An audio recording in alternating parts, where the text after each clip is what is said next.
was with a client this morning, a plumber. I'm like, what's some of your competitors? He named some of the competitors. I'm like, what makes you different from them? And he was able to list out like 3 really good things Awesome. that he's never thought about before.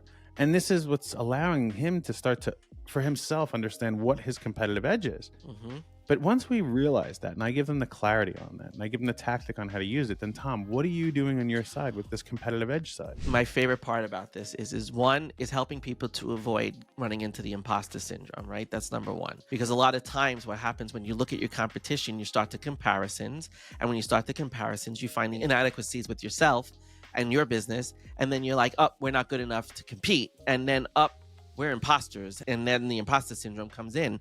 But the other beautiful thing that you and I really codified in this was the empathy for the values of the people that you are targeting to provide this product to and solve this problem for. Making sure that the values of what you're trying to do are meeting the values of the people that you're trying to sell it to. Right. That was such an important part in understanding the whole level of competition, because what is important to that person that needs this product and needs this problem solved. Because if you could empathize and put yourself in that person's shoes and really embrace what they truly need, it's going to make A, the whole process simple, and B, it's going to be a differentiator for you. It's going to become part of your competitive edge that you actually listen and understand the people you're trying to serve.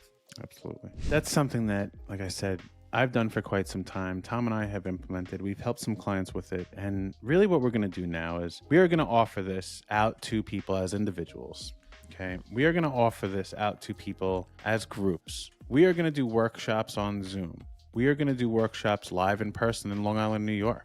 And we're going to really help these people to go through our 90-day sales plan. And how do you build this out, both on my side, with more the tactics and the clarity, and on Tom's side with more the mindset and avoiding the distractions. And then the greatest thing about this, the best part is we help to build an action plan. And that's really what Tom and I spent most of today doing in our office, was what's our action plan now?